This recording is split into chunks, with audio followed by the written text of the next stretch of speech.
Okay. तर पुन्हा एकदा गुड इव्हनिंग. आणि आपलं जे डे फोरचं सेशन जे आहे तर त्याला आपण आता सुरुवात करूया. आय होप की माझा आवाज व्यवस्थित सर्वांना क्लिअर येत असेल.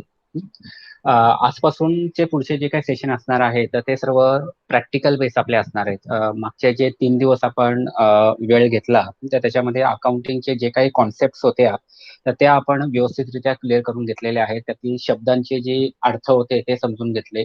त्याच्यानंतर आपण सर्वात महत्वाचा जो टॉपिक होता ते म्हणजे type of accounts, personal, real आणि नॉमिनल, ते कसं ओळखायचं आणि त्याच्या मदतीने त्याच्यावर आधारित गोल्डन रूल्स ऑफ अकाउंटिंग जे आहेत म्हणजे क्रेडिट डेबिटचे जे नियम आहेत तर ते आपण समजून घेतले. आता मागच्या 3 दिवसात जेवढं काही आपण थेरटिकल नॉलेज घेतलेलं आहे तर त्याचं ऍक्च्युअल इम्प्लिमेंटेशन हे टॅली सॉफ्टवेअरमध्ये आपल्याला आता करायचं आहे. ऑफकोर्स त्याचं ऍक्च्युअल इम्प्लिमेंटेशन आज होणार नाही तर ते उद्याच्या लेक्चरमध्ये होईल. पण आपल्याला उद्याच्या लेक्चरसाठीची जी काही पूर्वतयारी करावी लागणार आहे टॅली सॉफ्टवेअरमध्ये, तर ती नेमकी काय आहे, कशी करायची, तर याची सर्व माहिती जी आहे ती आपण आजच्या लेक्चरमध्ये जे आहे ते करून घेणार आहोत. तर आजच्या लेक्चरचे जे काही नोट्स आहेत त्या थोडक्यात मी ओपन करून घेतो अगोदर. मी अगोदर माझी स्क्रीन जी आहे ती जरा शेअर करून घेतो.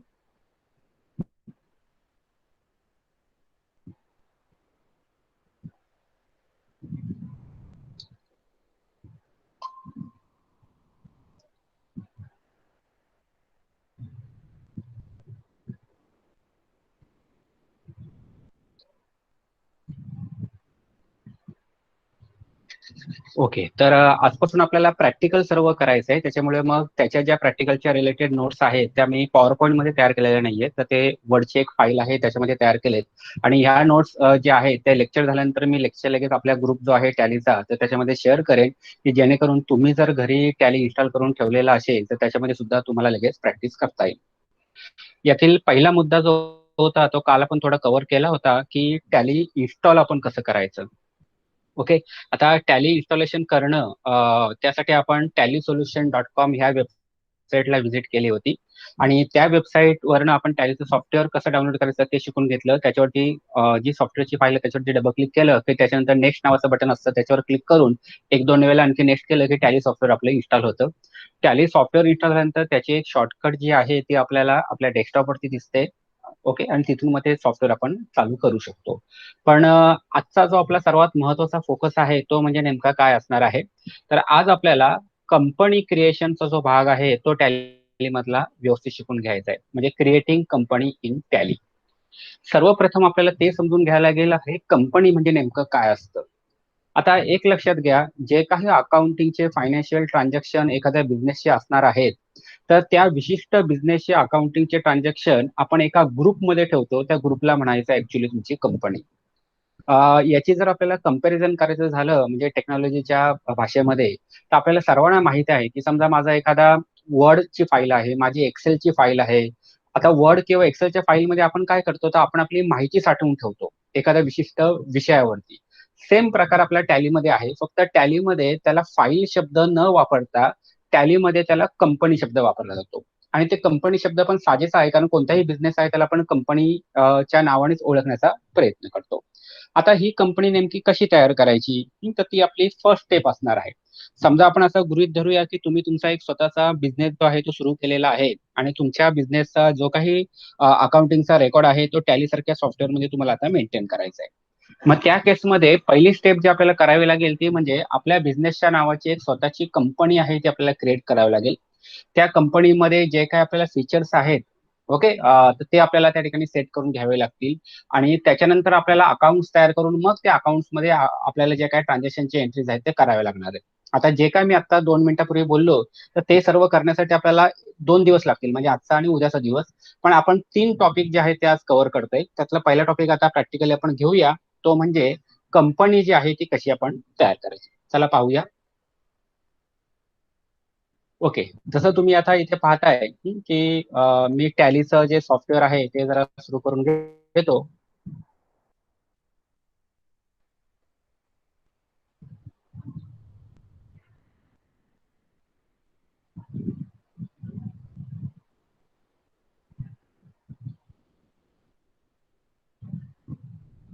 ओके. चालू व्हायला कधी कधी थोडासा जास्त वेळ लागतो त्याला.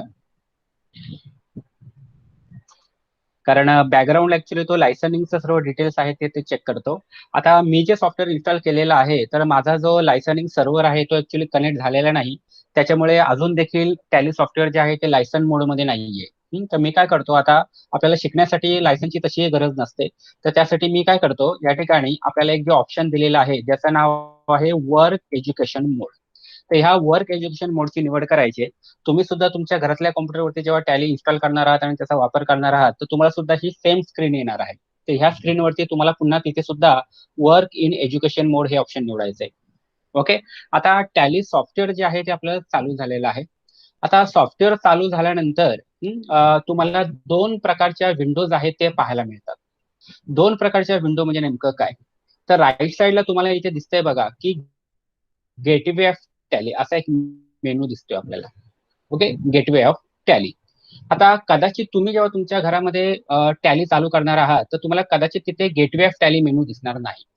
तर त्याच्याऐवजी तिथे कंपनी इन्फो नावाचा जो मेनू आता सध्या दिसतोय आपल्याला तर तो दिसेल. मग ह्या दोन्ही मेनू मध्ये फरक काय आहे, एक लक्षात घ्या. जेव्हा कधीही टॅलीमध्ये कोणतीही कंपनी ओपन नसते, म्हणजे कंपनी चालू नसते, म्हणजे कोणत्याही बिझनेसचा रेकॉर्ड हा ओपन नसतो, तर त्यावेळी आपल्याला कंपनी इन्फोची स्क्रीन जी आहे ती आपल्याला पाहता येते. पण समजा मी एखादी कंपनी ओपन केली, एखाद्या बिझनेसचा रेकॉर्ड ज्यावेळी ओपन केला, एक मी आता ओपन करण्याचा प्रयत्न करतो. इथे एक समजा मी ओपन केली आता कंपनी. तर जेव्हा कधीही तुमची कंपनी ओपन होते तर त्यावेळी मात्र आपल्याला गेटवे ऑफ टॅलीचा मेनू आहे तो तिथे पाहता येतो. तर आता आपल्याला इथे गेटवे ऑफ टॅलीचा मेनू जो आहे तो आपल्याला इथे पाहता येतोय. आणि ह्या गेटवे ऑफ टॅलीच्या मेनूच्या मदतीने आपण जे काही त्या कंपनीमध्ये अकाउंटिंगचं काम करायचं आहे ते तुम्ही करू शकता. मग त्यात मास्टर्स क्रिएट करणं असतं, ट्रान्झॅक्शन एंट्री करणं असतं आणि रिपोर्ट्स वगैरे बघणं, तर ह्या सर्व गोष्टी आपण करू शकता. म्हणजे इथे महत्वाचा पहिला मुद्दा लक्षात घ्या की ज्यावेळी तुम्ही टॅली सॉफ्टवेअर चालू करता तर त्याच्यामध्ये तुम्हाला दोन प्रकारचे मेनू दिसतील. दोन्ही एकत्र दिसणार नाही, एका वेळी एकच. जर तुमची कंपनी कोणती लोड झालेली नसेल तर तिथे तुम्हाला कंपनी इन्फोचा मेनू दिसतो. आणि जर एखादी कंपनी चालू झालेली असेल तर तिथे गेटवे ऑफ टॅलीचा मेनू आपल्याला पाहता येतो. आता आपल्याला काय करायचंय, तर आपल्याला एखादी नवीन कंपनी क्रिएट करायची. थोडंसं मी पुन्हा नोट्स मध्ये जातो. नोट्स मध्ये आल्यानंतर जसं मी आता सांगत होतो की जर मला एखादी नवीन कंपनी चालू म्हणजे तयार करायची, ज्याला आपण क्रिएट कंपनी असं म्हणतोय, तर क्रिएट कंपनी करताना आपल्याला स्क्रीन कोणती समोर आलेली आहे, म्हणजे कंपनी इन्फोची स्क्रीन आलेली आहे की गेटवे ऑफ टॅलीची स्क्रीन आलेली आहे, तर त्यानुसार आपल्याला शॉर्टकट वापरायचे असतात. जर मी आता टॅलीमध्ये गेलो आणि इथे जर पाहिलं तर मला माझ्या समोर इथे कंपनी इन्फो नावाचा मेनू दिसतोय. ओके, टॅलीमध्ये मला माझ्या समोर इथे कंपनी इन्फोचा मेनू दिसतोय.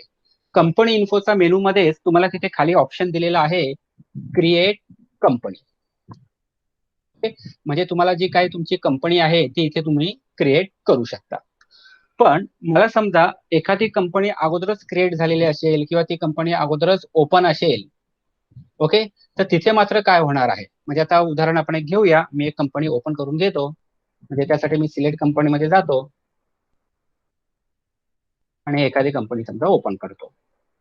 ओके. जर तुमची एखादी कंपनी ओपन असेल, ओके, तर मात्र आपल्याला नवीन कंपनी क्रिएट करण्यासाठी पुन्हा तुम्हाला कंपनी इन्फोचा मेनू लागणार आहे. आणि ते कंपनी इन्फोच्या मेनूसाठी तुम्हाला इथे राईट साईडला जसं पाहताय की F3 म्हणजे ऑल्ट F3 ही शॉर्टकट की आहे आणि तिथे कंपनी इन्फो जे आहे असं लिहिलेलं आहे. ओके. तर तिथे क्लिक करून किंवा त्याची निवड करून, शक्यतो आपण कीबोर्डच्या शॉर्टकटच्या मदतीनेच ते वापरायचंय, म्हणून मी ऑल्ट F3 करतो की पुन्हा कंपनी इन्फोचा मेनू आलेला आहे आणि त्यातून पुन्हा आपल्याला क्रिएट कंपनीचं ऑप्शन अवेलेबल आहे आणि तिथून पुन्हा तुम्ही नवीन कंपनी क्रिएट करू शकता. ओके. तर असे ह्या दोन पाथ आहेत किंवा दोन अशा पद्धती आहेत ज्याने तुम्ही नवीन कंपनी जी आहे ते सहजपणे तयार करता येते. म्हणजे पहिले जर तुम्हाला कंपनी इन्फोचा मेनू दिसत असेल तर तिथेच क्रिएट कंपनी ह्या ऑप्शनची निवड करा. किंवा जर तुम्हाला तिथे गेटवे ऑफ टॅलीचा मेनू जो आहे तो गेटवे ऑफ टॅलीचा मेनू दिसत असेल तर तिथून पुन्हा तुम्ही काय करायचंय, तर ऑल्ट F3 करून तुम्ही पुन्हा क्रिएट कंपनीचे ऑप्शन जे आहे तर त्याचा वापर जो आहे तो त्या ठिकाणी करायचा आहे. ओके. तर अशा पद्धतीने आपण थोडक्यात म्हणूया की आपल्याला कंपनी जी आहे ती आपण क्रिएट करू शकतो. तर आता आपण एक काम करूया, एक नवीन कंपनी जी आहे ती आपण प्रत्यक्षामध्ये जी आहे ती क्रिएट करूया, तयार करूया, म्हणजे आपल्याला समजायला जे आहे ते जास्त आणखी सोपं जाईल.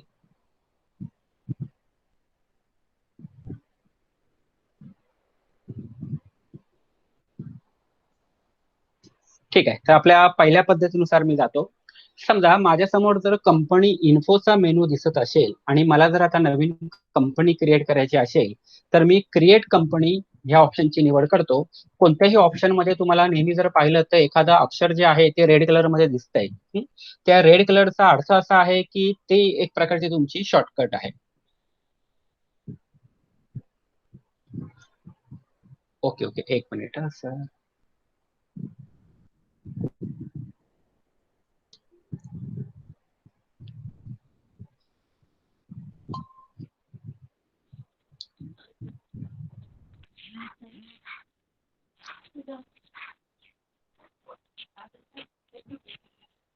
ओके सर, स्क्रीन दिसते का तुम्हाला आता? दिसत असेल तर फक्त येस असं टाईप. Okay okay, thank you. ठीक आहे, मी पुन्हा एक थोडंसं रिपीट करतो. जेव्हा कधीही आपण टॅली सॉफ्टवेअर चालू करतो तर आपल्या समोर अशा प्रकारची एक स्क्रीन दिसते आणि त्या स्क्रीन मध्ये इथे कंपनी इन्फो, म्हणजे जर आपण इथे पाहिलं तर ही जी स्क्रीन आपल्या समोर दिसते ते याला म्हणायचं कंपनी इन्फो मेनू. आणि हा जो कंपनी इन्फो मेनू आहे तर याच्या मदतीने ऍक्च्युली आपण एक नवीन कंपनी क्रिएट करू शकतो. म्हणजे इथे जर पाहिलं तर त्या कंपनी इन्फोच्या मेनू मध्ये तिसरा मेनू आपल्याला दिसतोय ज्याचं नाव आहे क्रिएट कंपनी. त्या क्रिएट कंपनीमध्ये एक अक्षर जे आहे म्हणजे पहिलं त्यातलं सी अक्षर जे दिसतंय तर ते तुम्हाला रेड कलर मध्ये दिसतंय. याचा अर्थ असा आहे की ती त्याची शॉर्टकट की आहे. म्हणजे उदाहरणासाठी मी समजा इथे खाली जे आहे ते रिस्टोरचं बटन निवडलेलं आहे किंवा रिस्टोरचा मेनू निवडलेला आहे आणि मला क्रिएट कंपनीचं ऑप्शन वापरायचं आहे, तर त्यासाठी आपल्याला एरो कीच्या मदतीने ते सिलेक्ट पाहिजे. तुम्ही फक्त कीबोर्डवरती सी जरी प्रेस केलं तरी तुमचं क्रिएट कंपनीचं ऑप्शन आहे तेच तुमचं ऍक्टिव्हेट होणार आहे. चला तर आपण एक क्रिएट कंपनीमध्ये जाऊया आणि आता कोणत्याही मेनूची निवड करताना आपल्याला एंटर बटन दाबायचंय. दुसरी महत्वाची गोष्ट लक्षात ठेवा की टॅलीमध्ये 99.99% काम जे आहे ते आपण कीबोर्डनी करतो, माऊसनी करत नाही. तुम्ही कोणताही टॅली ऑपरेटर असेल किंवा टॅलीमध्ये जो काम करणारा व्यक्ती असेल त्यालाही विचारा, तोही माऊस वापरताना कधीच तुम्हाला दिसणार नाही. कारण टॅलीमध्ये सर्वाधिक फास्ट जर तुम्हाला काम करायचं असेल तर ते फक्त तुम्ही कीबोर्डनच करू शकता. जेव्हा कधी तुम्ही क्रिएट कंपनी ऑप्शनची निवड केलीत की तुम्हाला अशा प्रकारची एक स्क्रीन समोर येते. ह्या स्क्रीनला म्हटलं जातं कंपनी क्रिएशन विंडो. आणि ह्या कंपनी क्रिएशन विंडो मध्ये आपला जो काही बिझनेस आहे त्या बिझनेसचे जे काही डिटेल्स आहेत ते आपल्याला द्यायचे असतात. आता त्यातला पहिलाच जो आपल्याला फील्ड दिसतंय तर ते आहे आपलं नेम, म्हणजे आपल्या बिझनेसचं नाव काय आहे. ओके, तर एक उदाहरण म्हणून मी त्या ठिकाणी घेतो की एबीसी कॉर्पोरेशन. तर किंवा एबी कॉर्प, म्हणजे काही द्या, म्हणजे ते नाव आपल्यावरती आहे. ते एबीसी कॉर्प असं एक मी नाव त्या ठिकाणी दिलेलं आहे. आता एकदा का त्या कंपनीला आपण नाव दिलं आणि कीबोर्डवरती तुम्ही एंटर बटन दाबलं की खाली आपल्याला पुन्हा एक वेगळं फील्ड आलेलं आहे आणि ज्याचं नाव आहे तुमचं मेलिंग नेम. Mailing name. आता मेल म्हणजे काय तर पत्र. जेव्हा कधीही तुम्ही तुमच्या बिझनेस मधून पत्र व्यवहार करणार आहात, म्हणजे थोडक्यात तुम्ही तुमचं एखादं बिल तयार करणार, एखादं काय रिसिवेबल अमाऊंटची एखादी यादी तयार करणार आहात, एखादी बॅलन्स शीट तयार करणार आहात किंवा profit and loss account statement तुम्ही तयार करणार आहात, तर त्या प्रत्येक रिपोर्टवरती तुम्हाला जे नाव हवंय ते इथे आपण टाईप करायचंय. समजा मला असं वाटतंय की एबीसी कॉर्प हे माझं शॉर्ट मध्ये एक नाव झालं, पण मला जे बिलांवरती प्रिंट करायचंय ते मात्र माझ्या कंपनीचं पूर्ण नाव टाईप करायचंय. म्हणून मी त्या ठिकाणी एबीसी कॉर्पोरेशन प्रायव्हेट लिमिटेड असं मी टाईप करतो. हे सेम नाव तुम्ही पाहिजे तर वरचं पण टाईप करू शकता, असा काही प्रॉब्लेम नाहीये. ओके, वरचं नाव जे आहे ना ते टॅलीच्या कंपनीच्या यादीमध्ये आपल्याला दिसतं आणि मेलिंग नेम मध्ये जे नाव दिलेलं आहे ते सर्व रिपोर्ट्स वरती तुमचं प्रिंट होत असतं. तर तोच फक्त एक छोटासा बेसिक डिफरन्स आपल्याला म्हणता येईल. त्याच्यानंतर पुन्हा जेव्हा एंटर बटन दाबतोय तर आपल्याला नेक्स्ट फील्ड जे आहे ते आपल्याला ऍड्रेस आहे. ओके, आपण जसं वेबसाईटवरती फॉर्म भरतो ना तर तसंच काहीच आहे, म्हणजे वेगळं काही नाही. ऍड्रेस मध्ये मी त्या ठिकाणी टाईप करतो, जसं एक एक्झाम्पल आपण घेऊया, जसं प्लॉट नंबर समजा 45, टीटीसी इंडस्ट्रीयल एरिया. आता ऍड्रेस आपला मल्टिपल लाईन मध्ये तुम्हाला घेता येतो, म्हणजे आता समजा एक लाईन मध्ये माझा ऍड्रेस टाईप झाला, मी पुन्हा एंटर बटन दाबतो की सेकंड लाईन तुम्हाला आलेली आहे. त्या ठिकाणी मी घेतो रसायनी डिस्ट्रिक्ट रायगड. पुन्हा समजा थर्ड लाईन पाहिजे तर आणखी एकदा एंटर बटन दाबा, तुम्हाला थर्ड लाईन देखील अवेलेबल आहे. पुन्हा एकदा एंटर बटन दाबलं तर तुम्हाला इव्हन चौथी लाईन पण अवेलेबल त्याच्यामध्ये आहे. पण ठीक आहे, मला आता दोन लाईन मध्ये माझा ऍड्रेस राहिलेला आहे म्हणून मी एंटर बटन दाबतो. एंटर बटन दाबल्यानंतर आता नेक्स्ट जे आपल्याला गोष्ट सिलेक्शनसाठी आलेली आहे ती म्हणजे आपलं कंट्री. तर तुमचा बिझनेस कोणत्या कंट्रीमध्ये तुम्ही ऑपरेट करताय त्याचं नाव तुम्हाला निवडायचंय. शिवाय तुम्ही राईट साईडला पहा. राईट साईडला तुम्हाला पाहता येतील की राईट साईडला इथे जेवढ्या काही कंट्रीज आपल्या आहेत त्या कंट्रीजची सर्व नावं तुम्हाला आलेली दिसतील. ओके, राईट साईडला. आता टॅलीचं सॉफ्टवेअर ऍक्च्युली एवढ्या सर्व कंट्रीजमध्ये वापरलं जातं. म्हणजे एशियामधलं अकाउंटिंगसाठी वापरलं जाणारं सर्वात जास्त सॉफ्टवेअर कोणतं आहे तर टॅलीचं आहे. ओके, तर आता आपल्याला आपल्या कंट्रीची तिथे निवड करायची. ऑफकोर्स बाय डिफॉल्ट आपलं इंडिया तिथे निवड झालेली पण आहे. म्हणजे इंडियाची निवड तशी वेगळी करायची गरज पडत नाही आपल्याला. पण माऊसवरती कीबोर्डवरती असलेल्या ज्या काही आपल्या एरो कीज आहेत तर त्याच्या मदतीने तुम्ही त्याची निवड करू शकता. सध्या इंडिया निवडलेला आहे, मी फक्त एंटर बटन प्रेस करतो. एंटर बटन प्रेस केल्यानंतर आपल्याला त्या ठिकाणी काय आलंय पुढे तर स्टेट. म्हणजे मगाशी जिथे कंट्रीजची यादी दिसत होती त्याच जागी आता इथे स्टेट, इंडिया मधले जे काही स्टेट आहेत त्यांची यादी दिसते.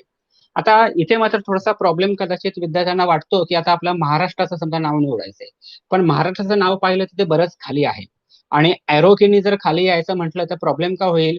वरती जर माझे 20 समजा नाव आहेत तर 20 वेळा मला ती एरो की दाबून मला खाली यावं लागेल. ओके, तर तशी करायची तुम्हाला अजिबात गरज नाहीये.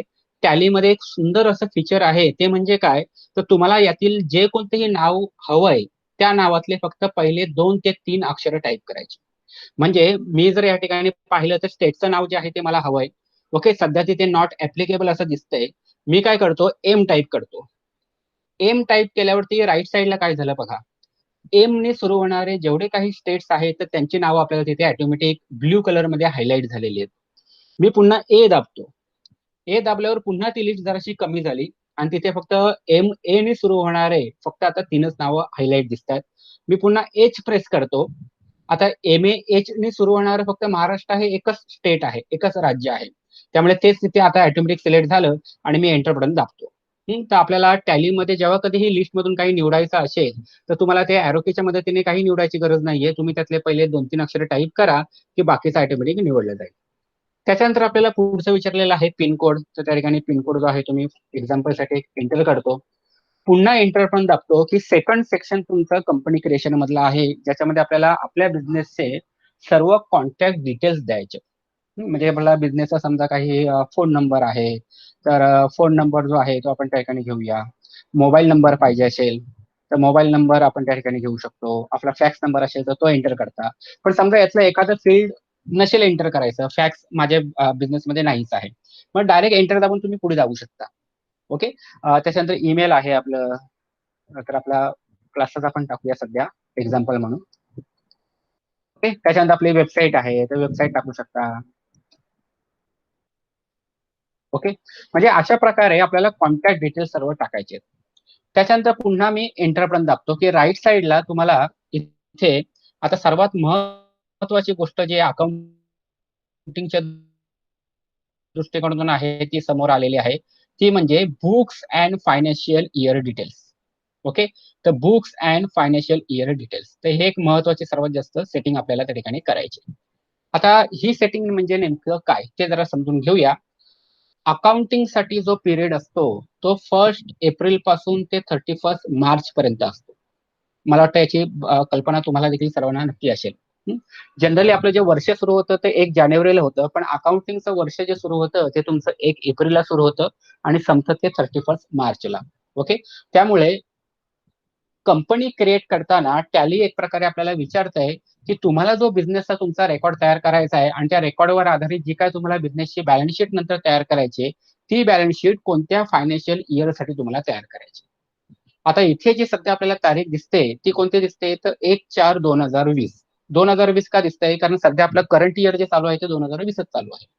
ओके, म्हणजे 1 एप्रिल 2020 ते 31 मार्च 2021 हे सध्याचं फायनान्शियल इयर आपलं चालू आहे, त्यामुळे ती तारीख आली. पण मला समजा एखाद्या मागच्या फायनान्शियल इयरचं समजा बॅलन्स शीट तयार करायची किंवा त्याचा रेकॉर्ड जर ठेवायचा आहे, म्हणजे 17-18, 18-19, 19-20 असं काही रेकॉर्ड ठेवायचा आहे, तर तुम्हाला त्या फायनान्शियल इयरची एप्रिलची तारीख टाकायची. उदाहरणासाठी मला 2018 आणि 19चा रेकॉर्ड त्या फायनान्शियल इयरची बॅलन्स शीट तयार करायचे, म्हणजे मला तिथे डेट एंटर करताना 1/4 दाखवतो तुम्हाला 1/4 आणि 18 म्हणजे 18-19. ओके. आणि त्याप्रमाणे तुम्हाला सेकंड तारीख जी दिसते ती आहे बुक्स बिगिनिंग फ्रॉम.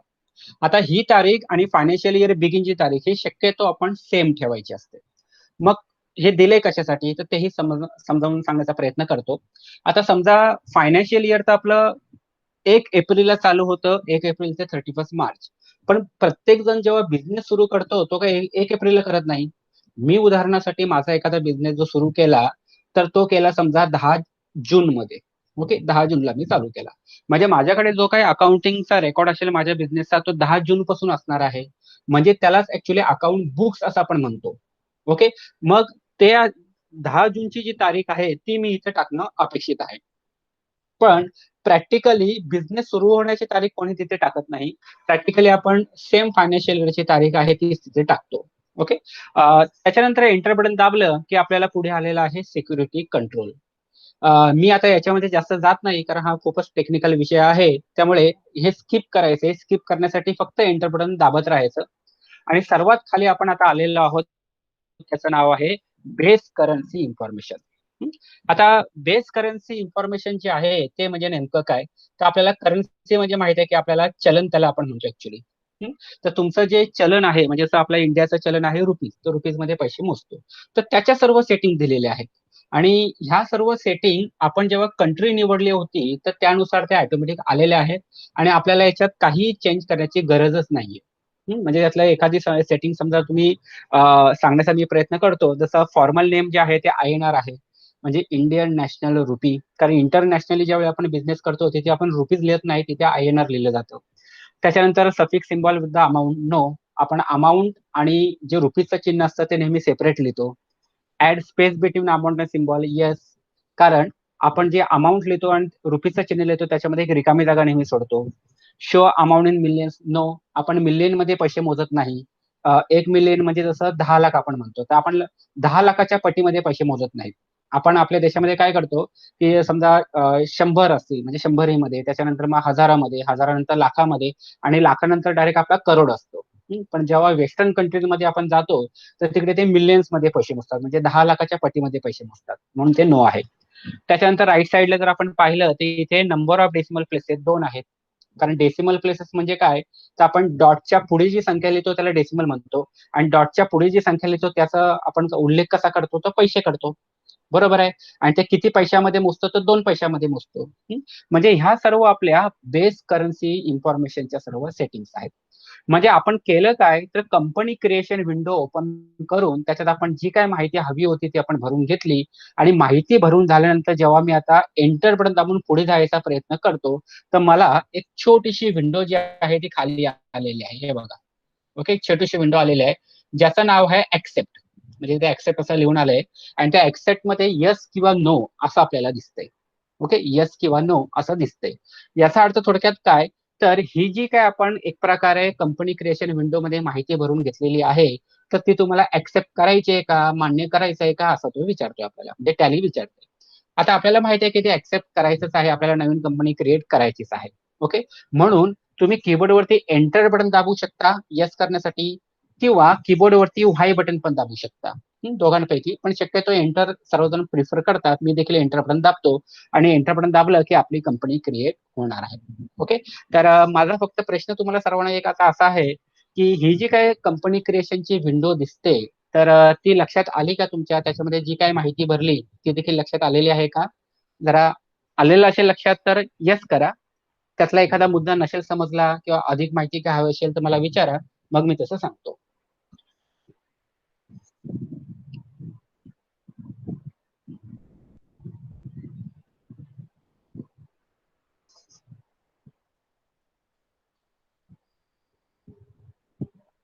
ओके, आले लक्षात. Okay Satish, thank you Satish. अच्छा, पाटील सर तुमच्या लक्षात आलंय का सर्व?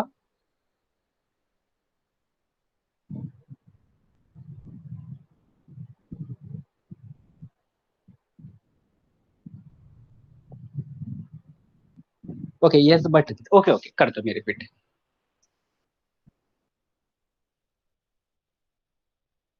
ओके. तर ज्यावेळी आपण कंपनी क्रिएशन विंडोमध्ये जातो, तर एक प्रकारे त्या कंपनी क्रिएशन विंडोमध्ये तुम्हाला एक फॉर्मच दिलेला असतो आणि त्या फॉर्ममध्ये फक्त तुम्हाला माहिती भरायची असते. आता ही माहिती जी काय आपल्याला भरायची ती एकदम सोपी आहे, म्हणजे काही एकदम काय वेगळं काय आपल्याला विचारलं जात नाही. सर्वात सुरुवातीला जे आता सिलेक्ट केलेलं दिसतंय तर ते कंपनीचं नाव आहे, जे मी आता ठेवलेलं आहे एबीसी कॉर्प. एंटर बटन ज्यावेळी मी प्रेस करणार आहे त्यावेळी मला मेलिंग नेम विचारलं जाईल. मेलिंग नेम म्हणजे त्या कंपनीचं पूर्ण नाव. तर मी कंपनीचं पूर्ण नाव टाईप केलंय, एबीसी कॉर्पोरेशन प्रायव्हेट लिमिटेड. त्याच्यानंतर पुन्हा एंटर बटन दाबलं की मला ऍड्रेसची पहिली लाईन मी टाईप केलेली आहे. पुन्हा एंटर दाबलं की ऍड्रेसची सेकंड लाईन टाईप केलेली आहे.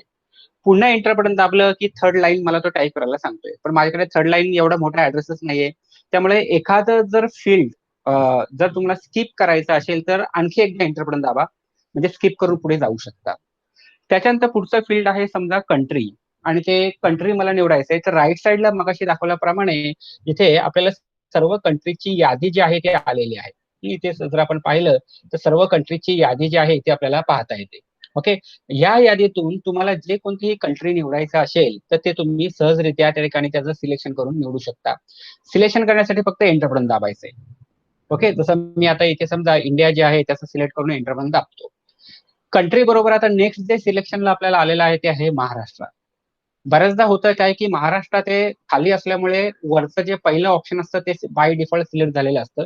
तर त्यासाठी जर आपल्या समोर टॅलीमध्ये एखादी यादी आली आणि त्या यादीतून एखादा विशिष्ट नाव आपल्याला निवडायचं असेल तर तुम्हाला त्या नावातले फक्त पहिले 2 ते 3 अक्षर टाईप करायचे.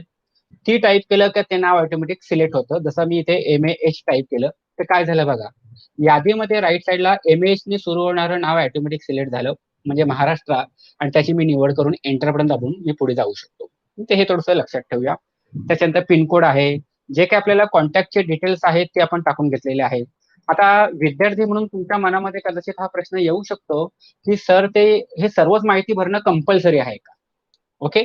तर कंपल्सरी नाहीये. ओके. फक्त फायनान्शियल इयर जे आपल्याला समोर दिसतंय ते कंपल्सरी आहे. तुम्हाला कंपनीचं नाव आहे ते कंपल्सरी आहे. बाकी डिटेल टाकणं काही कंपल्सरी नाहीये. पण जर मी ते डिटेल टाकले नाहीत तर प्रॉब्लेम काय होणार आहे? जेव्हा मी समजा माझ्या कस्टमरचं एखादं बिल तयार करेन, त्या बिलावरती माझं नाव कोणतं येणार आहे? जे मेलिंग नेम मध्ये आहे ते. बिलावरती माझा ऍड्रेस कोणता येणार आहे? जो ऍड्रेस मी इथे एंटर केलेला आहे. बिलामध्ये माझी कॉन्टॅक्ट इन्फॉर्मेशन कुठून जाणार आहे?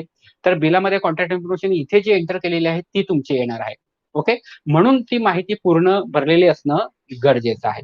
ओके. त्याच्यानंतर पुन्हा एंटर बटन दाबून आपण पुढे पुढे जाऊ शकतो. मगाशी तर सांगितल्याप्रमाणे आपलं बेस करन्सी, करन्सी म्हणजे चलन. तर ते ऍक्च्युली करन्सीमध्ये तुम्हाला तसंही काही चेंज करायचं गरजच नाहीये. आणि सर्वात शेवटी जेव्हा आपण ऍक्सेप्टला आलो की नंतर एंटर बटन दाबलं तर ते ऍक्सेप्ट होईल आणि आपली कंपनी क्रिएट होईल. तर पाटील सर, आलंय का लक्षात आणखी काही? ऍक्च्युली हे आता रोज आपलं चालू राहणार आहे, तसं काही प्रॉब्लेम नाही. Okay, thank you. ठीक आहे, मी आता मुद्दामून त्यासाठी ऍक्सेप्ट नाही केलेलं, पण आता आपण ऍक्सेप्ट करूया. एकदा का तुम्ही एंटर बटन दाबलं आणि ऍक्सेप्ट केलं की लगेचच्या लगेच त्या बिझनेसच्या नावाची एक कंपनी तुमच्या टॅलीमध्ये चालू होणार आहे, म्हणजे क्रिएट होईल, तयार होईल. आता ही कंपनी क्रिएट व्हायला कदाचित 1-1.5 मिनिटं किंवा 2 मिनिटं पण लागतो, पण झालं. चला, आपली कंपनी क्रिएट झाली. आता कंपनी क्रिएट झाल्यानंतर काय होतं की तुमचा जो मगाशी कंपनी इन्फोचा मेनू दिसत होता, तर त्याच्याऐवजी जर आपण इथे आता पाहिलं तर तुम्हाला गेटवे ऑफ टॅलीचा मेनू आहे तो पाहायला येतोय. इथे गेटवे ऑफ टॅलीचा मेनू आपल्याला पाहता येतो. ओके. आणि ह्या गेटवे ऑफ टॅलीच्या मेनूच्या मदतीने तुम्हाला तुमचं जे काही टॅली मधलं अकाउंटिंगचं काम आहे ते आता पूर्ण करायचं. शिवाय राईट साईडला जर इकडे पाहिलं तर इथे लिस्ट ऑफ कंपनीचं सेक्शन आहे, म्हणजे लिस्ट ऑफ कंपनीज. ते ह्या लिस्ट ऑफ कंपनीच्या सेक्शन मध्ये आपण जी कंपनी तयार केलेली आहे त्या कंपनीचं नाव इथे नेम ऑफ द कंपनी मध्ये आपल्याला पाहता येतं. म्हणजे इथे जर पाहिलं तर इथे नेम ऑफ कंपनीमध्ये आपल्याला एबीपी कॉर्प, जी आपण आत्ताच कंपनी तयार केली त्याचं नाव दिसतंय. ओके. आणि याचा अर्थ काय होतो तर लेफ्ट साईडचं सेक्शन आहे त्याच्यामध्ये कंपनीचं नाव दिसतं. राईट साईडचं सेक्शन आहे त्याच्यामध्ये आपल्याला कंपनीमध्ये काम करण्यासाठी लागणारे जे काही मेनू आहेत ते मेनू आपल्याला पाहता येतात. म्हणजे हे 2 सेक्शन आपल्यासाठी सर्वाधिक महत्वाचे आहेत. ओके. ठीक आहे. आता कंपनी कशी क्रिएट करायची हे तर आपण जाणून घेतलं, पण त्याबरोबर आपल्याला कंपनीचं थोडंफार मॅनेजमेंट करता आलं पाहिजे. मग त्याच्या रिलेटेड जर आपण नोट्स आहेत ते पुन्हा मी जरा ओपन करून घेतो. आता समजा कंपनी ओपन कशी करायची? ओपन कर म्हणजे आपण तयार करून घेतली हा कंपनी. आता तुम्ही त्या कंपनीमध्ये काहीतरी काम पण केलं, त्याच्यानंतर ऑफिसमध्ये काम केल्यानंतर ती कंपनी बंद केली, कॉम्प्युटर बंद केला आणि तुम्ही घरी निघून गेलात. समजा तुम्ही आता दुसऱ्या दिवशी ऑफिसमध्ये आलेला आहात आणि दुसऱ्या दिवशी ती सेम कंपनी पुन्हा ओपन करायची, कारण अकाउंटिंगचा किंवा बिझनेसचा रेकॉर्ड आहे ते एकाच कंपनीत आपण ठेवणार ना. मग आता तीच कंपनी पुन्हा ओपन कशी करायची, तर ते आपण थोडक्यात इकडे पाहून घेऊया. त्यासाठी पुन्हा मी टॅलीमध्ये जातो. हं? ही कंपनी फक्त मला आता बंद करायची, म्हणजे मला आता घरी जायचंय, त्यासाठी मला ही कंपनी बंद करायचंय.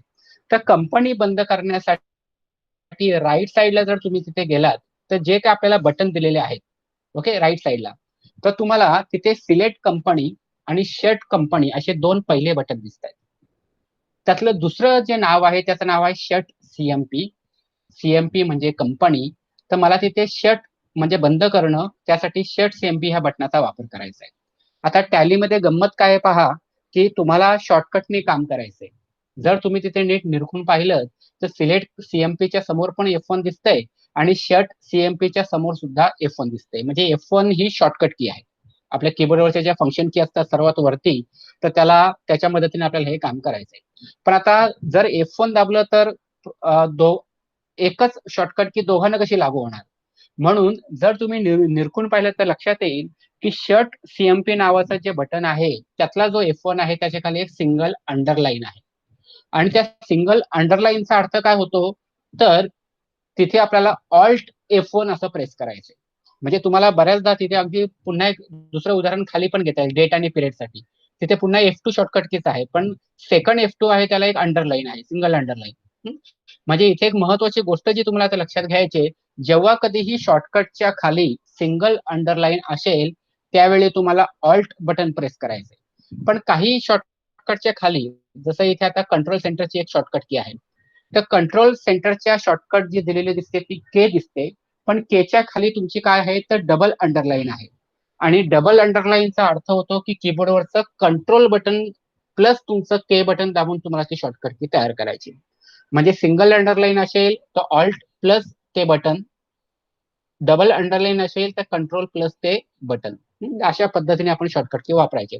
आता समोर आपला जी कंपनी चालू दिसते ते एबीपी कॉर्प दिसते.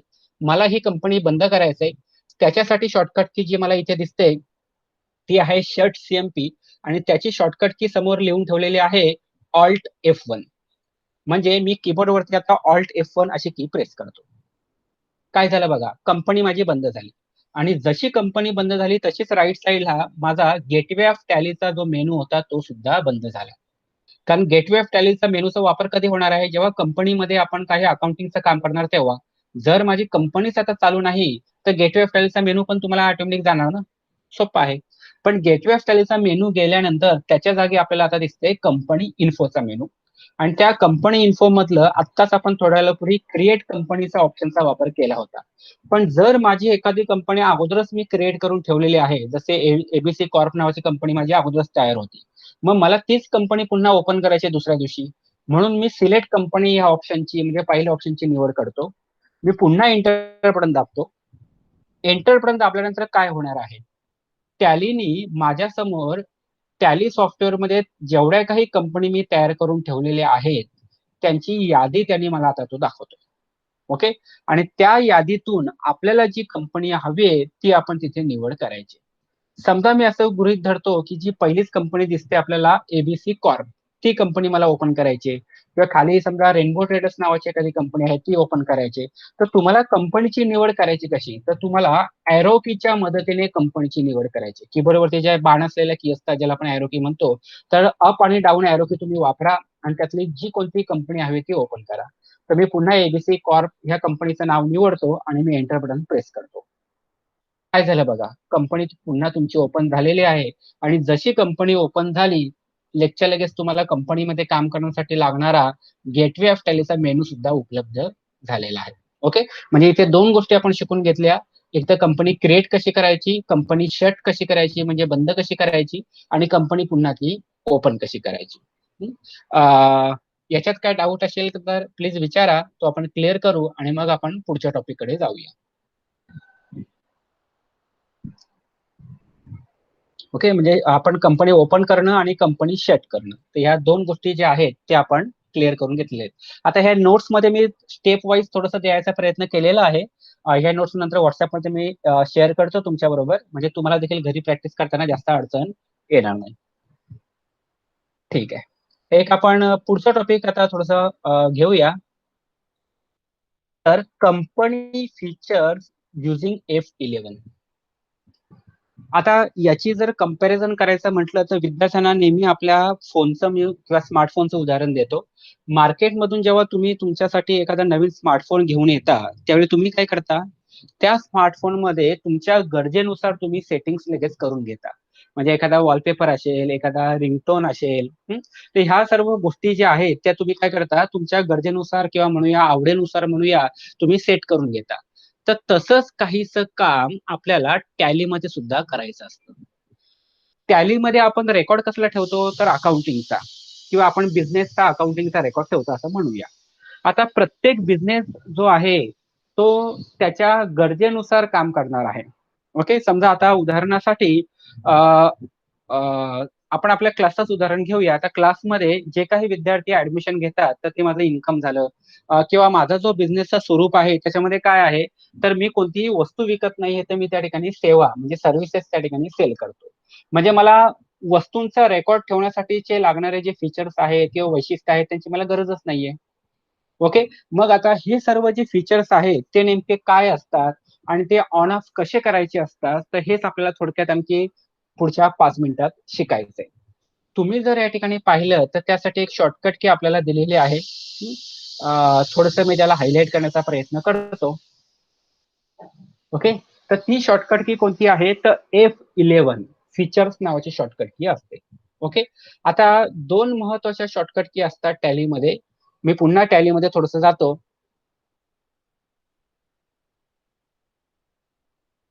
थोडस हायलाइट करतो आणि सर्वात खाली बघा, खाली तुम्ही जर पाहिलं तर त्या ठिकाणी तुम्हाला F11 फीचर्स असं पाहता येते आणि F12 कॉन्फिगरेशन असं आपल्याला पाहता येतं.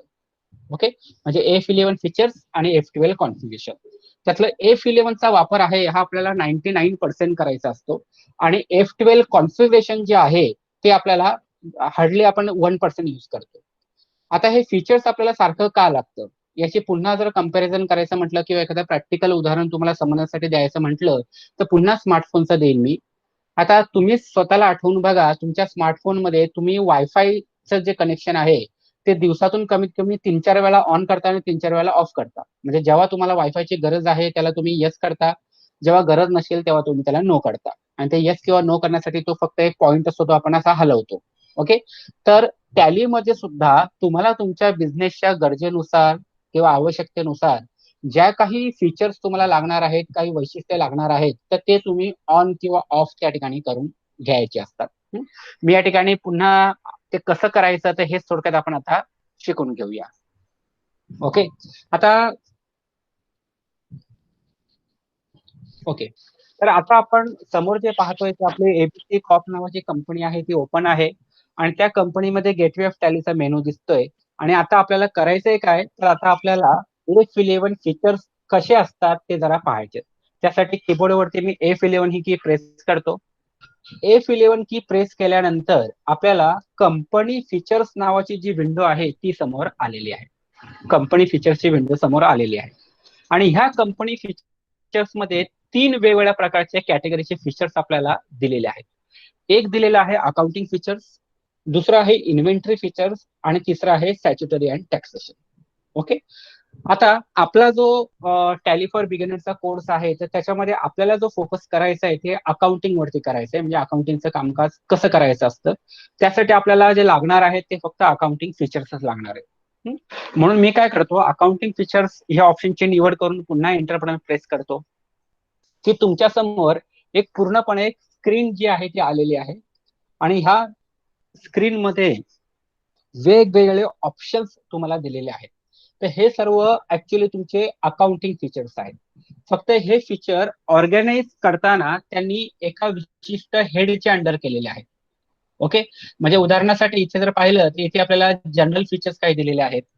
त्याच्यानंतर इथे आउटस्टँडिंग मॅनेजमेंटचे फीचर आहेत किंवा नंतर cost and profit centre management आहे, तुम्हाला इन्व्हॉइसिंगच्या रिलेटेड काही दिलेले आहेत, काही बजेटच्या रिलेटेड आहेत, काही बँकेच्या रिलेटेड फीचर्स आहेत किंवा काही अदर पण फीचर दिलेले आहेत. तर हे सर्व फीचरच्या कॅटेगरी तुमच्या आहेत. आता तुमच्या मनामध्ये थोडंसं कन्फ्युजन होण्याची शक्यता आहे की बाबा यातले एवढं सर्व काय फीचर दिसत आहेत, त्याच्यासमोर येस किंवा नो दिसतंय, मग कोणाला येस करायचं कोणाला नो करायचं. तर पहिलं गोष्ट एक लक्षात ठेवा, तुम्हाला याच्यात मोठे काही चेंज करायचे नसतात किंवा जे का आपला रेग्युलर बिझनेस असतो तर त्या बिझनेसमध्ये एवढ्या सर्व फीचरचा वापर होतो असं पण नाही. ओके, फीचर्स म्हणजे थोडक्यात काय, जे मी मोबाईल फोनच्या बाबतीत सांगितलं, तुम्हाला एफएम रेडिओ पाहिजे का, तुम्हाला समजा त्या ठिकाणी वायफाय ऑन करायचंय का, तुम्हाला ब्लूटूथ ऑन करायचंय का, तर हे त्या मोबाईलचे फीचर झाले जे आपण ऑन किंवा ऑफ करतो आपल्या गरजेनुसार. तर तसेच सेम टू सेम फीचर हे आपल्याला अकाउंटिंगच्या दृष्टिकोनातून टॅलीमध्ये दिलेले आहेत.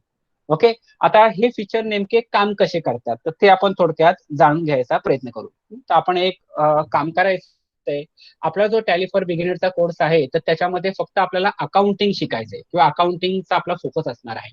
म्हणजे इथे आपल्याला ऑप्शन जे पहिलंच दिलेलं आहे ते पहिलं ऑप्शन आपल्याला काय सांगतंय की मेंटेन अकाउंट ओनली. म्हणजे एक प्रकारे तो विचारतोय की तुम्हाला फक्त अकाउंट मेंटेन करायचंय का, अकाउंटिंगच काम करायचंय का. तो हो, आपल्याला फक्त अकाउंटिंगच काम करायचंय, आपल्याला इन्व्हेंटरी किंवा टॅक्स वगैरे काय बघायचं नाहीये. म्हणजे त्याच्या समोर जे इथे नो दिसतंय त्या नो ला मला काय करावं लागेल, मला त्याला येस करावं लागेल. म्हणजे इथे मला जे आहे ते नो जे दिसतंय त्या नो ला मला येस करायचंय. आता हे येस कसं करायचं, तर काही करायचं नाहीये, तुम्हाला कीबोर्डवरती फक्त व्हाय बटन दाबायचं, फक्त व्हाय प्रेस करा. पूर्ण येस शब्द पण टाईप करायची गरज नाहीये. आणि व्हाय प्रेस करून जेव्हा तुम्ही एंटर बटन दाबणार आहात त्यावेळी तो येस शब्द ऑटोमॅटिक त्या ठिकाणी आलेला आहे. ओके, तर अशा प्रकारे फीचर जे आहेत ते आपल्याला त्या ठिकाणी ऍक्टिव्हेट करायचे असतात. मी मुद्दामून त्याला पुन्हा नो करतो आणि एखादं फीचर मध्ये जर आपण बदल केला तर त्याचा परिणाम हा आपल्या टॅलीवरती कसा होतो ते बघण्यासाठी मी एस्केप करतो. कोणत्याही स्क्रीन मधून टॅलीच्या जर बाहेर यायचं असेल तर एस्केप की दाबायची, ते एस्केप की प्रेस करतो म्हणजे मी काही चेंजेस केलेले नाहीयेत. तुम्ही जर आता गेटवे टॅलीचा जो मेनू आहे तो जरा निरखून पहा. त्या मेनू मध्ये जर आपण इकडे पाहिलं तर आपला जो मास्टर्सचा पहिला ग्रुप आहे त्या मास्टर्सच्या ग्रुपमध्ये दोन ऑप्शन दिसत आहेत, एक अकाउंट इन्फो आणि एक इन्व्हेंटरी इन्फो. जर मी खाली ट्रान्झॅक्शनचा ग्रुप पाहिला तर त्याच्यामध्ये पुन्हा मला दोन ऑप्शन दिसत आहेत, एक अकाउंटिंग व्हाउचर आणि एक आहे इन्व्हेंटरी व्हाउचर्स. आता माझा समजा असा बिझनेस आहे ज्याच्यामध्ये मला इन्व्हेंटरीचा रेकॉर्ड मेंटेन करायचा नाहीये. इन्व्हेंटरी म्हणजे थोडक्यात काय, तर ज्या वस्तूंची आपण खरेदी विक्री करतो त्यांचा रेकॉर्ड. आता माझा असा बिझनेस आहे त्याच्यामध्ये मी वस्तू कोणती विकतच नाहीये, मग तिथे मला इन्व्हेंटरीची गरज नाहीये आणि हे इन्व्हेंटरी मला माझं नको आहे आता टॅलीमध्ये. तर मी काय करणार आहे, एकदम सिम्पल, मगाशी दाखवल्याप्रमाणे पुन्हा F11 म्हणजे फीचर्स मध्ये जातो. फीचर मधून अकाउंटिंग फीचर ह्या ऑप्शनची निवड करतो आणि अकाउंटिंग फीचर मध्ये जे पहिलंच आपल्याला ऑप्शन दिलेलं आहे कोणतं, तर मेंटेन अकाउंट ओनली. ओके, त्या मेंटेन अकाउंट ओनलीला मी काय करतो या ठिकाणी, तर येस असं त्या ठिकाणी टाईप करतो. ओके, म्हणजे इथे जे नो दिसतंय त्याच्या जागी आपण येस करायचं. आणि मला बाकीचे फीचर्स आता मी सांगत नाहीये किंवा आता त्या डिटेलमध्ये जात नाहीये. मी एंटर एंटर दाबत खालपर्यंत येतो, म्हणजे शेवटपर्यंत येतो असं आपण म्हणूया. आणि शेवटी आल्यानंतर पुन्हा नेहमीप्रमाणे तो ऍक्सेप्टला विचारतोय, म्हणजे जे फीचर मी आता येस केलेलं आहे ओके ते मी ऍक्सेप्टला तो विचारतोय. मी ऍक्सेप्ट करण्यासाठी पुन्हा एंटर पर्यंत प्रेस करतो. जर तुम्ही आता एस्केप करून बाहेर आलात आणि गेटवे ऑफ टॅलीच्या मेन मेनूकडे जर पुन्हा आपण जाऊन पाहिलं तर आता मात्र काय बदल झालेला आहे पहा. मास्टर ग्रुपमध्ये मगाशी तुम्हाला अकाउंट इन्फो आणि इन्व्हेंटरी इन्फो असे दोन ऑप्शन दिसत होते, किंवा ट्रान्झॅक्शन मध्ये अकाउंटिंग व्हाउचर्स किंवा इन्व्हेंटरी व्हाउचर्स असे ऑप्शन दिसत होते. पण त्यातल्या इन्व्हेंटरीचे ऑप्शन सर्व निघून गेलेले आहेत, कारण आपण फीचर मध्ये जाऊन आत्ताच काय बदल केला, तर आपण बदल करताना त्या ठिकाणी अकाउंटिंग फीचर मध्ये जाऊन आपण तिकडे काय केलं, तर येस केलं. आणि येस कशाला केलेला आहे आपण, तर मेंटेन अकाउंट ओनली ह्या ऑप्शनला येस केलंय. म्हणजे मला फक्त अकाउंटिंगच ठेवायचं, इन्व्हेंटरी नको असं त्याला सांगितलं आणि त्याप्रमाणे त्यांनी त्याचे बदल जे आहे ते करून घेतलेले आहेत. आता नेक्स्ट प्रश्न जो तुमच्या मनामध्ये कदाचित येईल की बाबा यातले कोणकोणते असे फीचर्स आहेत जे आपल्याला गरज लागते किंवा आपल्याला आपल्या बिझनेसच्या दृष्टिकोनातून ते उपयोगाचे होऊ शकतात. तर याचं उत्तर द्यायचं झालं तर असं देता येईल की ते बिझनेस टू बिझनेस ठरलेलं असतं. म्हणजे माझा एखादा मोठा बिझनेस असेल तर मी कदाचित जास्त फीचर्स वापरेन, पण माझा एकदमच छोटा काही बिझनेस आहे तर त्यातले कदाचित मला एक दोनच फीचर कामाला येतील. ओके. त्यामुळे तुमचा बिझनेसचा टाईप काय आहे, प्रकार काय आहे, किंवा तुम्ही कोणत्या इंडस्ट्रीमध्ये काम करता. म्हणजे उदाहरणासाठी समजा मॅन्युफॅक्चरिंग नावाची इंडस्ट्री असते, ट्रेडिंगची इंडस्ट्री असते, किंवा सर्व्हिस सेक्टर असतं, तर अशा सेक्टरनुसार देखील आपल्याला मग ते ठरवावं लागतं. म्हणून मी ह्या फीचर्समध्ये जास्त एकदम डिटेलमध्ये जात नाही, नाहीतर मग तुमचं ते जास्त कन्फ्युजन होईल. फक्त इथे मात्र पहिलं जे ऑप्शन आहे ते तुम्ही लक्षात ठेवायचंय, मेंटेन अकाउंट्स ओनली. कारण आपला जो टॅली फॉर बिगिनरचा कोर्स आहे त्याच्यामध्ये आपण अकाउंटिंग वरती फोकस करणार आहोत, म्हणून त्याला फक्त येस केलेलं आहे. एकदा का कोणतंही फीचर आपलं येस करून झालं की नंतर नेहमीप्रमाणे एंटर एंटर दाबत आपण खालपर्यंत यायचं आणि मग त्याला ऍक्सेप्ट करून घ्यायचं. ओके. तर अशा प्रकारे जे फीचर्स आहेत ते आपण काय करू शकतो, आपल्या टॅलीमध्ये आपल्या बिझनेसच्या कंपनीसाठी आपण ऍक्टिव्हेट करून घेऊ शकतो. तर या फीचर्स विषयी काही डाऊट असतील तर प्लीज विचारा. ते आपण जरा क्लिअर करू आणि मग एक शेवटचा टॉपिक आहे तो आपण घेऊया.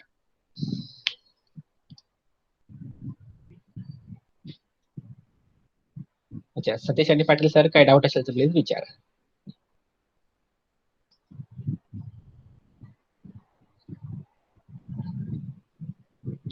Okay, thank you. आणि शिकवत असताना सुद्धा जर काही पटकन डाऊट आला मनामध्ये तर तो डाऊट ठेवू नका, लगेच तुम्ही चॅटबॉक्स मध्ये टाईप करा किंवा माईक ऑन करून बोललात तरी चालेल, म्हणजे तिथल्या तिथे लगेच तो आपल्याला क्लिअर होऊन जाईल. ठीक आहे, तर आपण दोन गोष्टी शिकून घेतल्या, एक तर कंपनी कशी तयार करायची आणि त्या कंपनीमध्ये आपल्याला लागणारे जे फीचर्स आहेत ते आपण ऑन ऑफ कसे करायचे. आता माझे समजा फीचर तर ऑन ऑफ झाले, ते सर्व माझं सेटिंग सर्व झालं. मग आता पुढची स्टेप काय, तर पुढच्या स्टेपमध्ये आपल्याला जे काही ट्रान्झॅक्शन आपले आहेत त्या ट्रान्झॅक्शनची एंट्रीज मला करून घ्यावे लागते.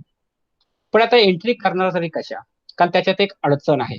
अडचण कोणती, तर टॅलीला माहित आहेत का की माझे कस्टमर कोण आहेत, टॅलीला माहित आहे का की माझे सप्लायर कोण आहेत, टॅलीला ते सुद्धा माहित आहे का की माझे एक्सपेन्सेस म्हणजे खर्च कोणकोणत्या स्वरूपाचे आहेत, म्हणजे बाबा सॅलरी असेल किंवा टेलिफोन बिल असेल. टॅलीला ते माहिती आहे का माझं उत्पन्न कशातून येतं, म्हणजे रेव्हेन्यू म्हणतो आपण. तर ह्या सर्व गोष्टी टॅलीला माहित नाहीत ना आपल्या बिझनेसच्या. मग मला करावं काय लागणार आहे, तर मला त्याचे अकाउंट जे आहेत ते तयार करावे लागतील. आता पुन्हा मी जरा कालच्या दिवसामध्ये जातो तुम्हाला घेऊन. कालच्या दिवसामध्ये आपण काय शिकण्याचा प्रयत्न केला की आपल्या समोर एखादं ट्रान्झॅक्शन होतं, त्या ट्रान्झॅक्शन मधून आपण दोन अकाउंट काढले, त्या अकाउंटचा टाईप घेतला, त्या टाईपचे जे काही नियम होते ते लावले आणि त्याच्यानंतर क्रेडिट डेबिट केलं. आता मी फक्त त्यातली पहिली स्टेप घेतो, पहिली पायरी घेतो. पहिल्या पायरीमध्ये आपण काय करत होतो, तर अकाउंट वाचून झाल्यानंतर त्यातले दोन अकाउंट आपण घेत होतो. समजा आपण एक एक्झाम्पल घेऊ म्हणजे समजायला आणखी सोपं जाईल. समजा cash deposited into bank, HDFC बँकेमध्ये कॅश जी आहे ती डिपॉझिट केली. आता याच्यात आपल्याला माहित आहे की आपण एक कॅश अकाउंट घेणार आणि एक आपण एचडीएफसी बँक अकाउंट घेणार. पण प्रॉब्लेम असा आहे की हे दोन्ही अकाउंट जे आहेत ते टॅलीमध्ये कुठे उपलब्ध आहेत, येते लक्षात. म्हणजे ते अकाउंट जे आहेत ते मला तयार करावे लागतील अगोदर. ओके. आणि त्याच्यानंतर मग मला त्या ट्रान्झॅक्शनची एंट्री आहे ती करता येणार आहे. पण इथे एक दुसरा प्रॉब्लेम असा येणार आहे, तो काय, मी अकाउंट समजा तयार करून घेईन. ओके, समजा माझे 10 कस्टमरचे मी 10 अकाउंट तयार करून घेतले, पण त्या 10 अकाउंटचा जो बॅलन्स आहे तो मला एकत्र पाहता येणार नाही. लक्षात घ्या, थोडंसं म्हणजे टेक्निकल नाही म्हणणार मी, पण हे समजून घेण्याचा थोडासा विषय आहे. ओके. आणि हे समजून देण्यासाठी एक छोटस आपण एक काम करूया. मी जरा एक्सेल आहे ते ओपन करतो, एक्सेल आहे तो ओपन करतो. ठीक आहे. म्हणजे समजायला जरासं सोपं जाईल.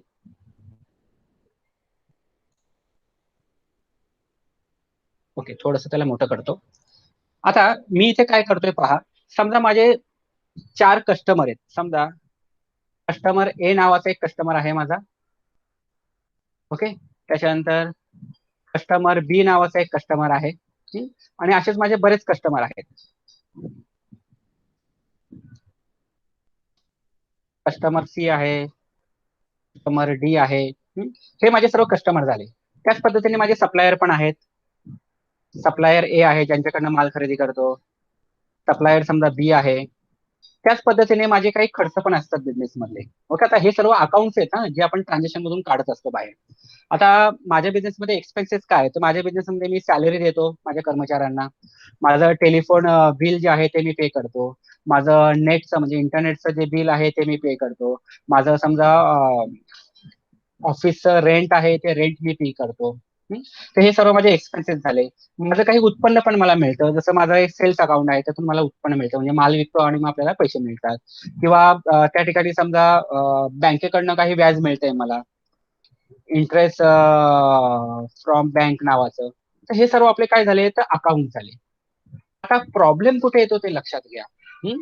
समजा हे नुसते अकाउंट तुम्ही तयार केले. आता कस्टमर, आपण एक उदाहरण घेऊ प्रॅक्टिकली, म्हणजे आणखी समजायला सोपं जाईल. समजा कस्टमर ए जो आहे, त्या कस्टमर ए कडनं मला 100 रुपये यायचे बाकी होते. कस्टमर बी आहे, त्याच्याकडनं मला समजा 500 रुपये यायचे बाकी होते. कस्टमर सी जो आहे, त्याच्याकडनं समजा 200 यायचे बाकी होते. आणि कस्टमर डी जो आहे, त्याच्याकडनं समजा पुन्हा 600 रुपये यायचे बाकी होते. आता इंडिव्हिज्युअल जे कस्टमर आहेत, त्या इंडिव्हिज्युअल कस्टमरची मला अमाऊंट दिसते किती आहे ती, पण मला सर्व कस्टमरचं एकत्र किती पैसे यायचे बाकी आहेत, तर ते मात्र टॅलीमध्ये मला बघता येणार नाही. मुद्दा लक्षात घ्या. हे एक एक सिंगल अकाउंट आपण टॅलीमध्ये तयार करतो आणि त्या सिंगल अकाउंट मध्ये आपण ट्रान्झॅक्शनची एंट्री करतो. म्हणजे तो जो त्याचा बॅलन्स आहे तो आपल्याला दिसतोय, पण मला जर एकत्र बॅलन्स बघायचं झाला, तर ते मात्र मला बघता येणार नाही. ओके, म्हणून टॅलीमध्ये एक खूप असं, म्हणजे अतिशय अतिशय मी म्हणेन उत्तम असं त्यांनी टॅलीवाल्यांनी केलेलं आहे आपल्यासाठी. ते म्हणजे, जर तुमचे एकाच प्रकारचे अकाउंट्स असतील, कारण इथे हे जे चारही अकाउंट्स आहेत ते कोणाचे आहेत, तर चारही अकाउंट्स माझ्या कस्टमरचे आहेत. मग त्यांनी काय केलं, टॅलीवाल्यांनी तुम्हाला कस्टमर्स साठी एक, समजा एक आपण म्हणूया ग्रुप त्यांनी आपल्याला दिलेला आहे. म्हणजे हे चारही कस्टमरचा जो काही क्लोजिंग बॅलन्स आहे, किंवा चारही कस्टमरचे जे काही पैशाचे बाकी आहेत, तर ते तुम्हाला इथे पाहता येत.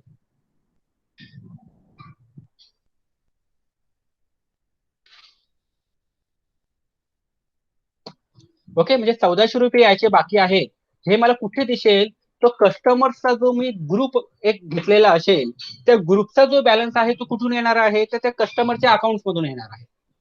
ओके, मग कदाचित आता पुढचा प्रश्न तुमच्या मनामध्ये येईल, की सर हे जे काही ग्रुप आहेत ते आपल्याला बनवायला लागतात का? तर अजिबात तुम्हाला त्याचं टेन्शन घ्यायची गरज नाहीये, कारण हे ग्रुप टॅलीनी तुमच्यासाठी स्वतःहून तयार करून ठेवलेले आहेत.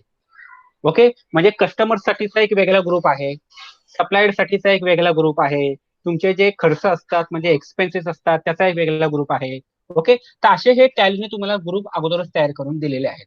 फक्त आपल्याला काय काम करायचंय, जेव्हा कधीही कोणतेही अकाउंट तुम्हाला तयार करायचं असेल, तर ते आपल्याला त्या ग्रुपच्या अंडर तयार करायचंय. आता थोडंसं मी प्रॅक्टिकली जातो, प्रॅक्टिकली म्हणण्याऐवजी जर असं आणखी डिटेलमध्ये जातो. ओके, समजा जे कस्टमर्स असतात ना, कस्टमर्स आपले, तर कस्टमरसाठी टॅलीमध्ये एक ग्रुप दिलेला आहे ज्याचं नाव आहे कंट्री डेटर. कंट्री डेटर नावाचा ग्रुप असतो. जे सप्लायर आपले असतात, सप्लायर, तर सप्लायर साठी जो ग्रुप दिलेला आहे, तर त्याचं नाव आहे कंट्री क्रेडिटर. जे बिझनेस मधले खर्च असतात, तर त्याच्यासाठी सुद्धा टॅलीमध्ये तुम्हाला ग्रुप दिलेला आहे ज्याचं नाव आहे इनडायरेक्ट एक्सपेन्सेस. किंवा तुमचे जे इन्कम असतं, ते इन्कमचे जे काय अकाउंट असतील, तर त्याच्यासाठी जो ग्रुप दिलेला आहे इनडायरेक्ट इन्कम. ओके, म्हणजे तुम्हाला जेव्हा कधीही टॅलीमध्ये अकाउंट तयार करायचं, म्हणजे समजा सॅलरी अकाउंट तयार करायचंय, तर मला ते कशाच्या अंडर तयार करायचं आहे, तर इनडायरेक्ट एक्सपेन्सेस ह्या ग्रुपच्या अंडर तयार करायचंय. मला समजा एखाद्या कस्टमरचं अकाउंट तयार करायचंय, तर ते मात्र मी सन्ड्री डेटर ह्या ग्रुपच्या अंडर तयार करणार आहे. मग टॅलीमध्ये असे टोटल ग्रुप किती आहेत? मी उदाहरणासाठी इथे 4 ग्रुपची नावं लिहिलेली आहेत. तर टॅलीमध्ये टोटल तुमचे 28 म्हणजे 28 ग्रुप आहेत. तर टोटल तुमचे 28 ग्रुप आहेत. ओके, तर टोटल तुमचे 28 ग्रुप आहेत. त्या 28 पैकी टोटल 28 पैकी 15 ग्रुप जे आहेत त्याला बोलतात प्रायमरी. ओके, आणि राहिलेले जे 13 ग्रुप आहेत तर त्याला म्हणतात सब ग्रुप, म्हणजे ग्रुपच्या अंडर ग्रुप, त्याला आपण सब ग्रुप बोलतो. आता पुढचं तुमचं मनामध्ये सहजिक प्रश्न येणार आहे, की सर बाबा एवढे 28 ग्रुप आहेत, तर एखादा अकाउंट तयार करताना आपण नेमक्या कोणत्या ग्रुपच्या अंडर तयार करायचं, तर हे मला कसं समजेल? तर ते समजण्याचं काही तुम्हाला टेन्शन घेऊ नका. कारण जेव्हा कधीही तुम्ही त्या अकाउंटचा नेचर पाहता, त्यानुसार ते ठरवायला सोपं जातं. आता उदाहरणासाठी पहा, की सॅलरी जी आहे, तुमचं टेलिफोन बिल जे आहे, किंवा तुमचं नेटचं बिल आहे, किंवा तुमचं ऑफिसचं भाडं आहे, हे आपल्याला माहिती आहे ना, एवढंच आपल्याला समजतं की हे सर्व खर्च आहेत आपले. ओके. म्हणजे खर्चाच्या स्वरूपाचे जेवढे काही अकाउंट्स असतील ते मला इनडायरेक्ट एक्सपेन्सेस मध्येच घ्यायचे. माझे उत्पन्नाच्या स्वरूपाचे जेवढे काही अकाउंट असतात ते मला इनडायरेक्ट इन्कम मध्येच घ्यायचे. माझे जेवढे कस्टमर असतील त्या कस्टमरचे अकाउंट मला सन्ड्री डेटर मध्येच तयार करायचं आहे. म्हणजे बाय एक्सपिरियन्स, बाय प्रॅक्टिस हे तुम्हाला जमण्यासारखं आहे, म्हणजे कठीण काही नाहीये. सुरुवातीला कदाचित थोडंसं 1-2 दिवस तुम्हाला जमलिंग वाटेल, पण तिसऱ्या दिवशी तुम्ही पण त्याच्यामध्ये मास्टर जे आहे ते होऊन जाणार आहात. आता हे तर मी उदाहरणं दिली, पण ऍक्च्युअल ग्रुप कसे आहेत तर त्याची थोडक्यात आता माहिती आपण घेऊया. तर ऍक्च्युअल जे ग्रुप आहे ते टोटल 28 ग्रुप आहेत. आता जी काय तुमच्या समोर ग्रुपची नावं दिसत आहेत, तर याच्यात जे बोल्ड केलेलं आहे, म्हणजे जे डार्क कलर मध्ये नाव दिसतंय, तर ते तुमचे प्रायमरी ग्रुप आहेत. ओके. आणि जे डार्क नाहीत, तर ते तुमचे काय आहेत, तर ते तुमचे सबग्रुप आहेत. ओके. म्हणजे आता उदाहरणासाठी इथे आपलं पहिला जो ग्रुप आहे त्याचं नाव आहे कॅपिटल अकाउंट. आता कॅपिटल शब्द तसा आपण पहिल्या दिवसापासूनच ऐकत आलेलो आहोत, की बिझनेस सुरू करताना जी काय रक्कम गुंतवतो त्याला कॅपिटल अकाउंट म्हणतात.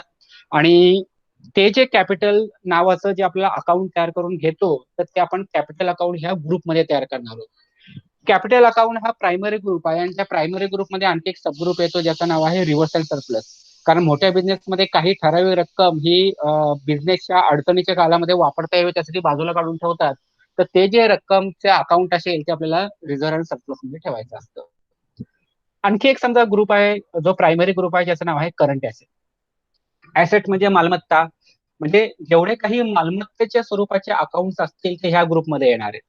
म्हणजे उदाहरणासाठी आपला बँक अकाउंट नावाचा सुद्धा हा ग्रुपच आहे. बँक अकाउंट हा सुद्धा ग्रुपच आहे. फक्त हा सब ग्रुप आहे. तो सबग्रुप कोणाच्या अंडर आहे? करंट ऍसेटच्या. किंवा कॅश इन हँड नावाचा ग्रुप आहे जो कॅश अकाउंटसाठी आपण वापरतो, तो सुद्धा करंट ऍसेटच्या अंडर आहे. त्याच्यानंतर डिपॉझिट ऍसेट साईड आहे. डिपॉझिट म्हणजे समजा एखाद्या जागेचं भाडं मी, सॉरी, एखाद्या भाड्यावरची जागा घेतली आणि त्या जागेसाठी काही डिपॉझिट मी समोरच्या व्यक्तीला दिलं, तर त्या डिपॉझिटचं जे अकाउंट असेल ह्या डिपॉझिट ऍसेट नावाच्या ग्रुपच्या अंडर येईल. किंवा लोन ऍड ऍडव्हान्सेस आहे. मी माझ्या कर्मचाऱ्यांना लोन दिलेलं आहे काही, किंवा ऍडव्हान्स सॅलरी दिलेली आहे, तर त्यांचे अकाउंट सुद्धा ह्या ग्रुपच्या अंडर येतील. स्टॉक इन हँड, आपल्याकडे किती माल शिल्लक आहे. सन्ड्री डेटर्स म्हणजे आपले कस्टमर्स, तर ते सुद्धा करंट ऍसेट मध्ये येतात. ऍसेट म्हणजे काय? आपली मालमत्ता. जसं उदाहरणासाठी बँकेमध्ये पैसे आपलीच मालमत्ता आहे, जी आपल्याकडे कॅश आहे ती पण आपलीच मालमत्ता आहे. डिपॉझिट जे आपण जागेचं म्हणून दिलेलं आहे ते पण आपलीच मालमत्ता आहे. आपल्या कर्मचाऱ्यांना ऍडव्हान्स सॅलरी किंवा लोन दिले म्हणजे ते आपलीच मालमत्ता झाली. आपल्याकडे जो स्टॉक उपलब्ध आहे ते देखील आपलीच मालमत्ता झाली. किंवा मग सन्ड्री डेटर, जे काही कस्टमरकडनं पैसे यायचे बाकी आहेत ती पण आपली मालमत्ताच आहे. म्हणून त्याचा मेन ग्रुप आहे करंट ऍसेट. त्याच्यानंतर आपल्याला आणखी एक ग्रुप दिलाय करंट लियाबिलिटीज.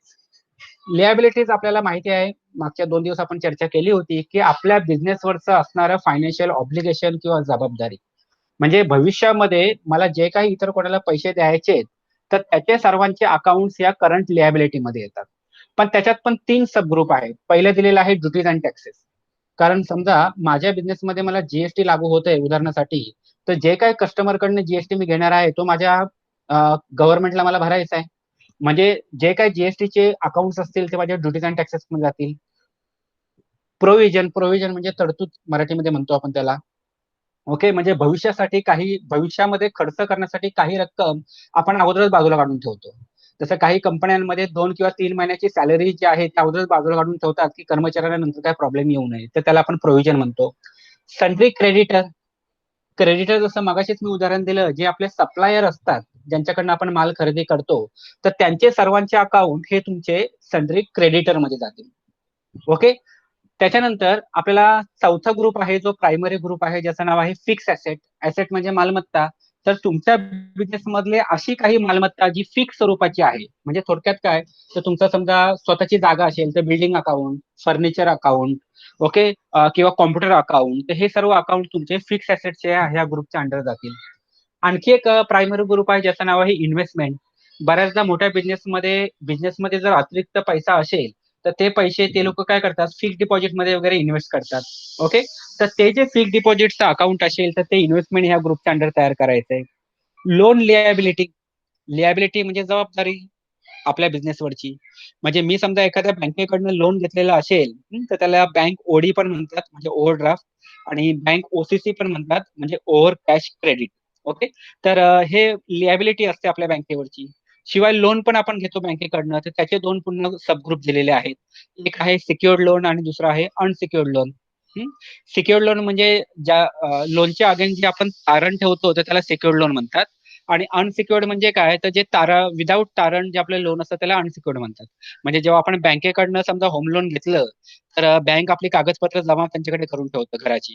पण समजा मित्राकडनं 5 लाख रुपये घेतले तर त्याला का आपण घराची कागदपत्र देत नाही, म्हणजे त्याला म्हणायचं अनसिक्युअर्ड लोन. त्याच्यानंतर आणखी एक प्रायमरी ग्रुप आहे ज्याचं नाव आहे सस्पेन्स अकाउंट. आता सस्पेन्स म्हटलं काहीतरी रहस्य आलं तिकडे. बऱ्याचदा काय होतं मोठ्या बिझनेसमध्ये किंवा छोट्या बिझनेसमध्ये, आपण ट्रान्झॅक्शन करत जातो पण नंतर आपल्याला आठवत नाही की हे ट्रान्झॅक्शन ह्या अमाऊंट कशासाठी झालं होतं. मग ते सर्व जे ट्रान्झॅक्शनचे एंट्रीज आहेत ते सस्पेन्स अकाउंट मध्ये आपल्याला करायचे असतात. एक मिसलेनियस एक्सपेन्सेस ऍसेट साइड नावाचं अकाउंट असतं. म्हणजे असे काही खर्च असतात जे मालमत्तेच्या स्वरूपाचे असतात. म्हणजे गंमत बघा कशी आहे. समजा तुम्ही 500 रुपयाचा एक स्टॅम्प पेपर विकत घेतलात. आता तुमचा खर्च तर झाला ना तिथे, 500 रुपये तर तुम्ही समोरच्याला दिले. पण तो जो स्टॅम्प पेपर तुम्ही मार्केटमधून विकत घेऊन आणलेला आहात, तर त्याची व्हॅल्यू मात्र 500 रुपयेच राहते, ती काही कमी होत नाही.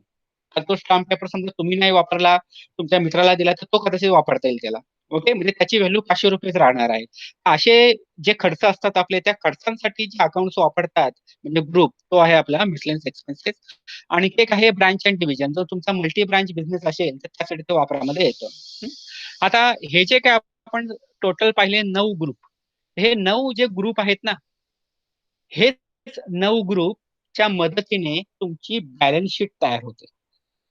म्हणजे टॅलीमध्ये जी बॅलन्स शीट तयार होणार आहे, ती ह्या 9 ग्रुपचा जो बॅलन्स असतो तो बॅलन्स त्या ठिकाणी टॅलीमध्ये रिफ्लेक्ट होत असतो. ओके. तर आपला शेवटचं जे टॉपिक असेल म्हणजे शेवटच्या दिवसाचं, तर त्याच्यात बॅलन्स शीट मी दाखवणार आहे की कसं त्या ठिकाणी येतं ते. पण इथे मात्र तेवढं लक्षात घ्या. मग प्रायमरी ग्रुप तर आपण 15 म्हणालो होतो, सध्या तर आपण स्टडी केले 9च. मग राहिलेले बाकी कुठे आहेत, तर बाकी 6 इथे तुम्हाला दिसत आहेत खाली. ओके. सेल्स अकाउंट हे पण प्रायमरी ग्रुप आहे. परचेस अकाउंट एक आहे. त्याच्यानंतर डायरेक्ट इन्कम आणि इनडायरेक्ट इन्कम. त्याच्यानंतर डायरेक्ट एक्सपेन्स आणि इनडायरेक्ट एक्सपेन्स. तर हे सर्व प्रायमरी ग्रुप आहेत. फक्त हे सेपरेट दाखवलेत. जर तुमचा असा एखादा बिझनेस आहे ज्या बिझनेसमध्ये तुम्ही वस्तूंची खरेदी विक्री करताय, समजा एखादा डिस्ट्रीब्युटर घ्या, एखादा ट्रेडर घ्या, तो मोठ्या प्रमाणात वस्तू खरेदी करतो आणि पुन्हा मार्जिन लावून तो विकत असतो. मग त्याच्या बिझनेसमध्ये त्याला बॅलन्स शीट बरोबर आणखी एक गोष्ट तयार करावी लागते, ज्याला actually P and L statement म्हणतात शॉर्टमध्ये, किंवा त्याचा फुल फॉर्म आहे प्रॉफिट अँड लॉस अकाउंट. म्हणजे मी समजा एखादी 100 रुपयाला वस्तू खरेदी केली आणि ती वस्तू पुन्हा मी समजा 150 रुपयाला जर विकली, म्हणजे तिथे साधा सरळ अर्थ काय होतो, तर 50 रुपये मला प्रॉफिट झाला.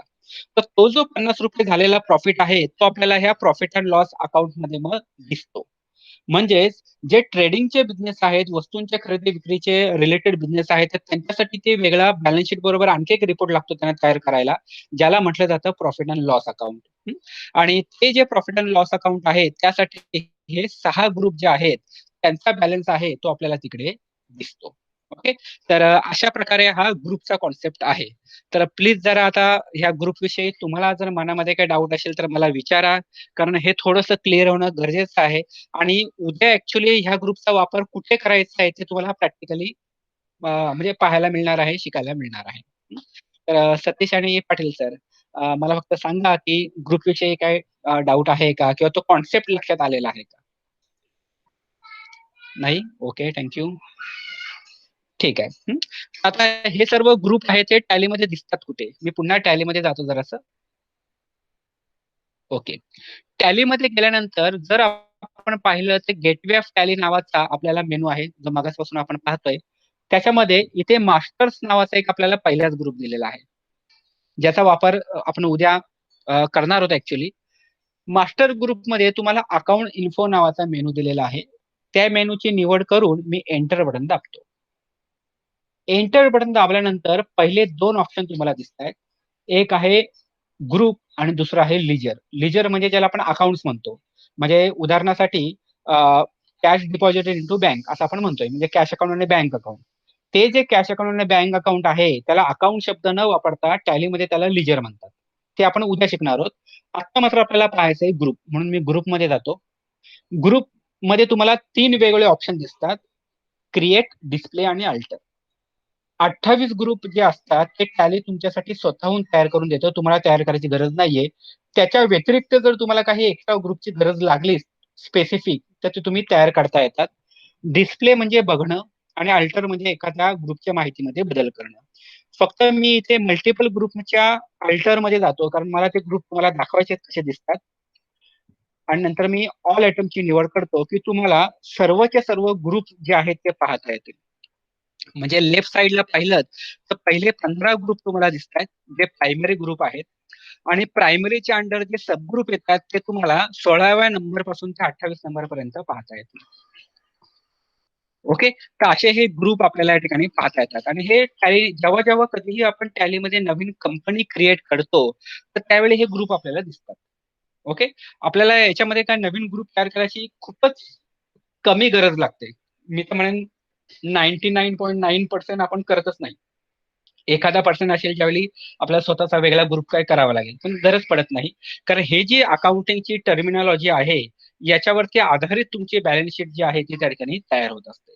ओके, तर असा हा ग्रुपचा आपला एक आजचा शेवटचा टॉपिक होता असं मी म्हणतो. तुमचे प्लीज आणखी काय डाऊट असतील तर मला विचारा. ह्या ज्या काही नोट्स आहेत ते तुम्हाला मी शेअर करतो. आहेत का काही डाऊट? म्हणजे आजचा सेशन मग पाहिजे तर आपण क्लोज करू म्हणजे. नाही? Okay, thank you Satish. Okay okay, ठीक आहे. मी नोट शेअर करतो आणि घरी जर तुम्ही टॅली इन्स्टॉल करून घेतलेला असेल तर प्लीज जरा कंपनी एखादी तयार करून पहा. त्या कंपनीमध्ये फीचर्समध्ये फक्त जाऊन ते फीचरची नावं जी आहेत ती वाचून पहा. आणि जे मी ग्रुप आता दाखवले ते ग्रुप फक्त तुम्ही ओपन करून त्याची नावं वाचून ठेवा, की जेणेकरून फायदा काय होईल. किंवा ह्या ज्या नोट्स आहेत ना त्या नोट्समध्ये मुद्दामून मी ग्रुपची सर्व नावं दिलेली आहेत ते फक्त एकदा वाचून ठेवा. त्याचा फायदा काय होईल, ज्यावेळी मी उद्या टॉपिक शिकवायला घेईन पुढचा म्हणजे लिजर क्रिएशनचा आणि व्हाउचर एंट्रीचा, पण त्यावेळी आपल्याला ह्या ग्रुपची गरज पडणार आहे. ओके, जसं आपण अकाउंटचे टाईप शिकलो, पर्सनल, रिअल, नॉमिनल, त्याचा उपयोग आपण नियमांमध्ये केला, क्रेडिट डेबिटसाठी केला. तसंच ह्या ग्रुपचा वापर जो आहे तो तुम्हाला उद्या करायचा आहे. ते उद्या कसं करायचं हे आपण मग शिकून घेऊ. हं? तर पुन्हा एकदा थँक्स सेशन अटेंड केल्याबद्दल. आज मी तुमचा तसंही 10-15 मिनिटं जरा एक्स्ट्रा घेतलेली आहेत. उद्या देखील कदाचित 10-15 मिनिटं एक्स्ट्रा लागणार आहेत, हा, कारण प्रॅक्टिकली शिकवताना थोडासा जास्त वेळ जातो. ओके, तुमचे टॅली लायसन्स वापरू शकतो का? नाही सर, टॅलीचं लायसन व्हर्जन कसं असतं की ते साईट स्पेसिफिक असतं. म्हणजे आता उदाहरण द्यायचं म्हटलं, समजा आपल्या क्लासचं उदाहरण घ्या. आपल्या क्लासमध्ये आपण गोल्ड एडिशन घेतलेलं आहे, म्हणजे जे मल्टिपल कॉम्प्युटरमध्ये वापरता येतं. पण ते मल्टिपल कॉम्प्युटरमध्ये वापरताना त्याचा एक मेन सर्व्हर असतो. त्या सर्व्हरला जर तुमचा कॉम्प्युटर कनेक्टेड असेल तर तुम्हाला ते वापरता येईल. हा, प्रॅक्टिससाठी मग तुम्ही लायसन व्हर्जनची गरजच नाहीये. प्रॅक्टिससाठी तुम्ही एज्युकेशन व्हर्जन वापरू शकता. कारण आता सुद्धा मी जे काय प्रॅक्टिकली तुम्हाला दाखवलं ते सर्व एज्युकेशन व्हर्जन मध्ये होतं.